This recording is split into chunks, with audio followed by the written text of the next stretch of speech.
Ucrânia e Rússia, impactos da guerra na economia global. É isso que nós vamos ver, né, mostrar algumas informações, né, de bastidores do que vem ocorrendo. Não, eu não estou falando dos conflitos, mas da questão geopolítica, da questão global, tá, que vem evidenciando nesse conflito, tá, transformando o cenário global, desde questões relacionadas à energia, à insegurança alimentar que vem ocorrendo. Eu nem vou me aprofundar, tá, porque é sabedor de toda a problemática das baixas nesse grande conflito. Números extremamente estrondosos, o quão vai impactar nos próximos 10, 20 anos esses países, tá. Eu nem vou me aprofundar muito nesses dados, porque são dados conflituosos. Cada lado traz uma informação, mas o fato é que são muitas baixas dos 2 lados. É isso que nós vamos ver nesse vídeo e muito mais para entender, como eu estou trazendo aqui, impactos desse conflito na economia global. O que acontece? Esse conflito, né, essa questão geopolítica, é a busca do controle territorial, basicamente, que vem ocorrendo, e até segundo John Mearsheimer, eu vou deixar aqui escrito o nome dele. Ele é um teórico de relações internacionais que argumenta que estados buscam maximizar seu poder em um sistema anárquico. A busca sempre vai ser maximizar o poder, principalmente em dias em que sabemos hoje que a ONU, por exemplo, não é. Quando ele fala sistema anárquico, né, quando John se refere a sistema anárquico, é que não existe um uma entidade controladora centralizada. Cada país é quase que por si. Apesar de existir algumas questões que regulamentam uma ou outra, né, relacionadas à ONU, no final das contas a ONU tem uma limitação de poder gigante, né. Então, é um sistema anárquico, cada um buscando poder e poderio maior do que o outro. E aí vem a questão, a Ucrânia com sua posição estratégica, está localizada geograficamente em uma região extremamente importante, tanto para a OTAN como para a Rússia. Está encravado numa região intermediária. É inclusive um padrão que costuma se dizer que é região de buffer zone, ou zona de amortecimento entre a OTAN e a Rússia. Por isso que existe tanta complicação toda relacionada a isso, da Ucrânia ter feito todo o movimento antes do conflito mesmo ocorrer, né, de ter escalado, de todas essas questões que um possível cessar-fogo e até paz, com certeza vai ter uma ligação muito forte em a Ucrânia não ir para a OTAN.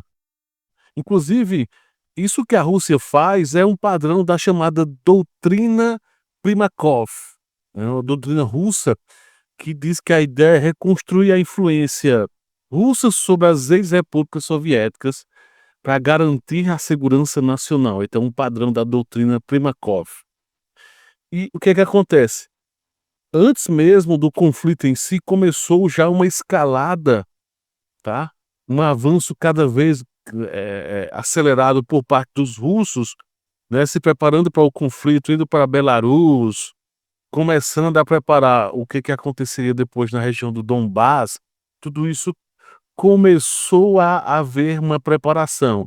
Além disso, já se sabe, tá, foi informado, o pessoal, dos Estados Unidos inclusive confirmaram isso, de que os ucranianos já estavam recebendo equipamento militar antes da invasão. Inclusive um dos motivos de frustração que os russos pensavam que iriam conseguir avançar mais rápido, foi exatamente pela preparação que a OTAN, que os Estados Unidos principalmente, começaram a fazer nesse sentido, tá. Mas voltando para a questão geopolítica, uma das grandes questões mais problemáticas que hoje esse conflito vem trazendo, é em relação ao setor energético e decisão da Ucrânia sobre o gás russo, sobre o que está acontecendo agora neste momento, enquanto eu gravo esse vídeo, né. Com a decisão agora recente, dia 31 de dezembro, confirmada de que a Ucrânia não iria continuar a transportar o gás russo, já que, o que acontece?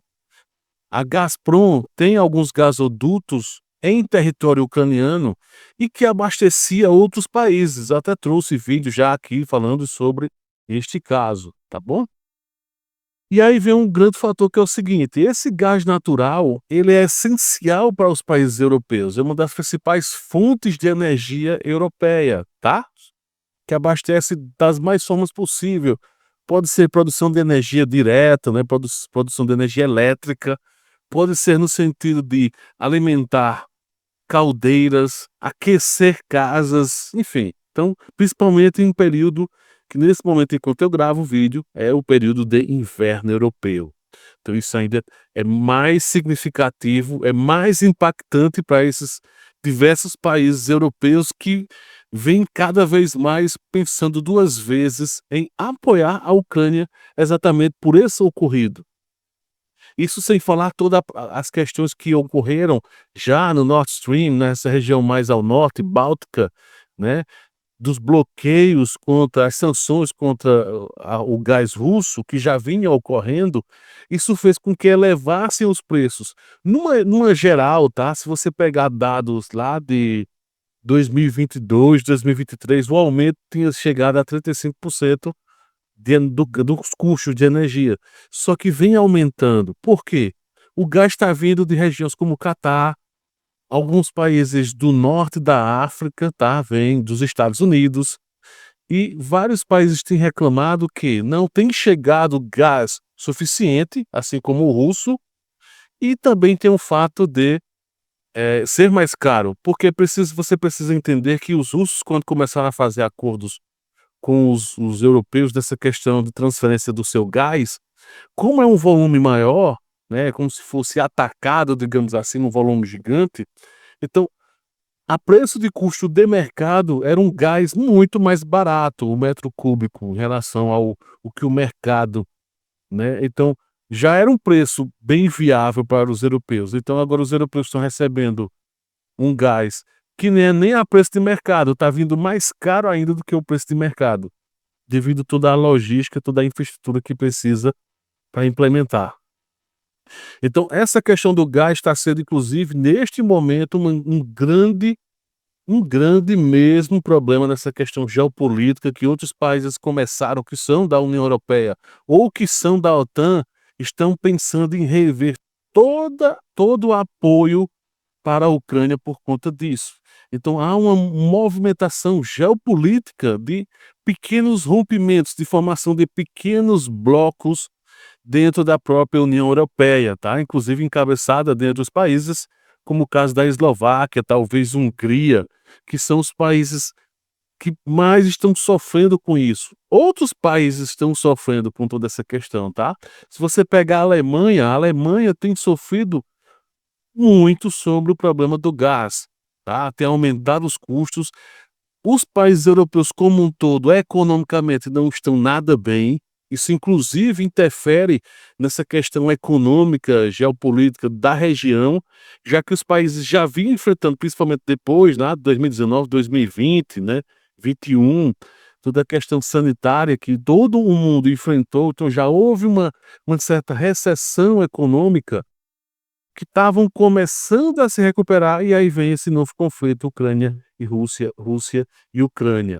Então, muitos países já não estavam tão bem. Então, a Alemanha, que é chamada locomotiva europeia, ela vem perdendo, né, vem fechando fábricas, fábricas até da Volkswagen, por exemplo. Eu até vi, tem até uma matéria, tá, eh, que é de um jornal europeu, para ser mais específico, da Euronews, tá? É português, por sinal.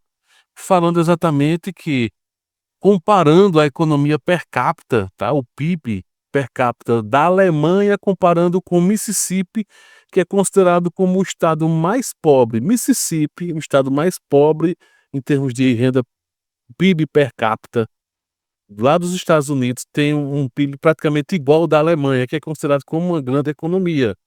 Só para você ter uma ideia dessa informação, desse problema que existe hoje.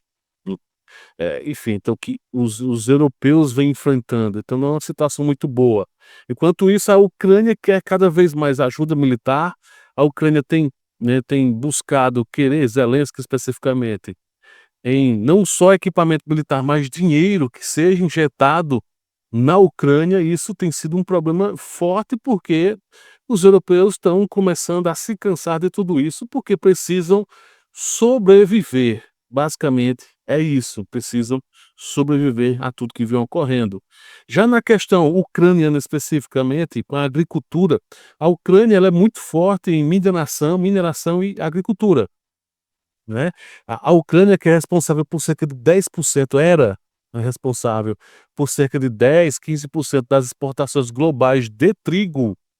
Até então era fundamental para manter um equilíbrio no preço do trigo, o que segundo organizações das Nações Unidas para a Alimentação e Agricultura, chamada de FAO, né, a abreviatura, que indica que 20 países enfrentam insegurança alimentar aguda devido à interrupção das exportações ucranianas, que aí devido ao volume também tem um preço especial e também não ser tão distante assim. A Ucrânia usava até então todos os portos que agora não existem mais ou que estão em conflito.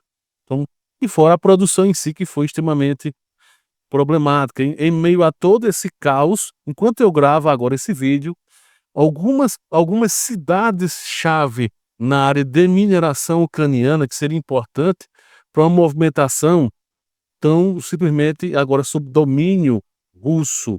Se você pega uma região chamada Shevchenko, que tem a maior mina de lítio europeia, já está nas mãos dos russos. Se você pega, Kurakov, caiu, também está nas mãos dos russos, que é vizinho. Pokrovsk, que é ainda não, pelo menos enquanto eu estou gravando, não caiu, tá. Mas está sofrendo muito, provavelmente já ocorreu paralisação da extração de carvão. Então, são regiões de mineração ucraniana que estão nesse momento sofrendo pressão, que praticamente paralisaram toda a sua infraestrutura, todo o seu transporte e beneficiamento. Então, mais uma vez, envolve não só a Ucrânia, não é um problema só ucraniano, não é só russo. Quando começou toda aquela questão dos países, né, da União Europeia, Estados Unidos, outros países mais diversos, gerando toda aquela questão de boicote econômico, vamos chamar assim, essa problemática do, entre aspas, "boicote econômico", eh, não fo as chamadas sanções econômicas, né, não foi ruim só pra Rússia, foi ruim para todos os seus parceiros em volta, tá. Todo mundo terminou sendo ruim com essa questão. As sanções econômicas impostas, principalmente Estados Unidos e União Europeia, tem reduzido sim problemas sérios com a Rússia, que a Rússia vem tentando equilibrar com outros mecanismos, como por exemplo, o aumento da exploração de ouro e pedras preciosas lá na África, com a ajuda do grupo Wagner, tá? Ou, por exemplo, a venda de gás e de petróleo e seus derivados, não através de mecanismos oficiais, já que teoricamente estão proibidos, mas utilizando os chamados navios fantasma. O que é que eles fazem? Pegam navios de 50 anos de vida, de 40 anos, que praticamente não funcionam mais, dão uma ajeitadazinha e começam a funcionar, colocam bandeiras de outros países, chinês, enfim, qualquer lugar, tem algumas bandeiras específicas, e conseguem negociar esse petróleo a um preço até dentro do mercado, o que para os russos já é benéfico, que é aquilo que eu falei, os russos já vendiam um pouco abaixo do mercado, e agora estão vendendo dentro do preço do mercado até um pouquinho mais caro, o que também ajuda na economia. Então, tem aquilo que eu falo, não estou falando sobre toda a questão que é um problema seríssimo das baixas, né, dos 2 lados, jovens estão tombando, jovens, né, já não estão mais entre nós, infelizmente é algo horrível em qualquer conflito e que vai ter uma influência ainda econômica futura, né. A mão de obra qualificada está indo embora, apesar que tem surgido, tanto na Rússia, mas principalmente na Ucrânia, novas mãos de obras na área tecnológica. Talvez futuramente a Ucrânia seja uma nação ligeiramente tecnológica militar, não sei, são possibilidades que começam a enxergar no futuro próximo, no futuro de provável paz que vai existir, tá. Então, esse conflito com a questão econômica, né, perceba que está profundamente interligado, existem outros fatores mais, ok? Enquanto isso, toda a indústria armamentista está de vento em popa, né, essa sim tem funcionado muito bem, essa sim tem dado certo, mas todas as outras infraestruturas, né, estão ruindo, estão com dificuldades, tá.